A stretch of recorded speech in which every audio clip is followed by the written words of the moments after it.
Today we've got bumblebees living inside someone's tumble dryer. Not completely inside the tumble dryer, but basically inside this vent. And you can see here there's bits of lint that are inside there. And the bumblebees have found that in the extractor pipe, in the flexi pipe that's attached to that, and they've made their nest inside there. So what we're going to be doing, we're going to gently take this off because vibrations make them mental. So does the CO2 in your breath as well. So we have to be careful. We will be suiting up in a moment. As soon as we've got this off, we'll fill it in with insulation at this end, and then we'll go back inside and we'll do the same kind of procedure from the back of the tumble dryer. Look, here's one now. What we got? As you can see, someone's been a little bit naughty here and they've tried to kill these off with ant powder. Right, let's get on with it, Rick.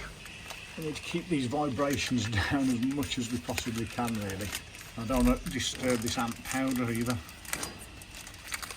Because, I mean, the thing is, with bumblebees, they've got like a big furry coat on, and this kind of insecticide just annoys them and makes them angry. So please don't use ant powder and wasp powder. It's not for bees of any description, and you shouldn't be killing bees, so don't do it. Get us guys in and we'll come and we'll save the bees for you, and then we'll take them away. And it's not attached to anything. So if you look in there, Rick, if I get my... Yeah, I can see that. Can you see all the lint inside? I was looking at that. Oh, look. Yeah. And there's the nest to the right, look. You see it to the right hand side. So that over there, that's the actual nest. You can see where they've like fluffed up all the insulation, not the insulation, the lint I should say, and you can actually see it moving then. Was it moving then? It's hard to tell if that's just the wind. Okay, let's take it out then. Okay, first part of the operation, let's block this end, and you have to really block it because bumblebees are extremely strong. So let's go and do the same on the other side now. So we've got this bit of the colony out. That's the actual nest there. You can see there's some little baby bees. Let's see if there's any more nest in there, Rick. Just get in there one more time. We're pretty sure that's everything out. And as you can see, Rick is having to put his hand into, it's like something out of some weird game show, isn't it? I don't think there's anything else more in there, is there? Only a tiny little colony, isn't it?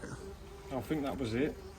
Yeah, I think that was all it is. That's everything. Okay, well let's push this back in and then we'll get it all back together. Hopefully some of these bees will go into and join these ones in here. It's very early on in the bumblebee's life cycle. So let's make that feel a bit more at home. Put it all back round it so it all smells right and all the rest of it. Put a bit more insulation in there as well, just to hold it in place when we're moving them. They don't seem to be as good as honeybees as finding their moved house, do they? No. We'll do that. All we need to do now is try and get these bees into this box. Maybe if we put this box on, bring your toolbox over and put it underneath it. On its side will do, mate, I think. Oh, I've gone there. Let's see if they work it out. I can't quite make out, because I've got this veil on, I can't quite make out what type of bee they are. They're moving so quickly because they're in attack mode. Bumblebees to me. Let's have a look. Oh yes, they are tree bumblebees.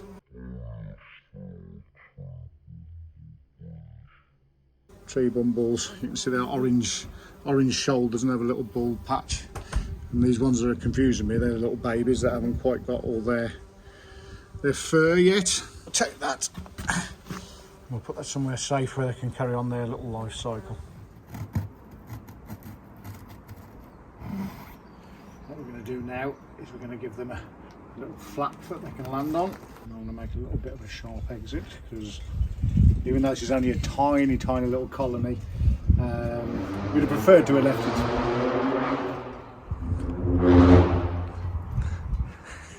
We'd have preferred to have left it for a little bit longer.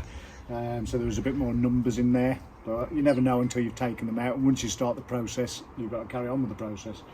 And what will happen is these bees will find this entrance, and they'll start to come out of there. They'll orientate just the same as honeybees do. They'll set up their little home in there. Hopefully they'll make it through. Like I say, 50-50 on this one.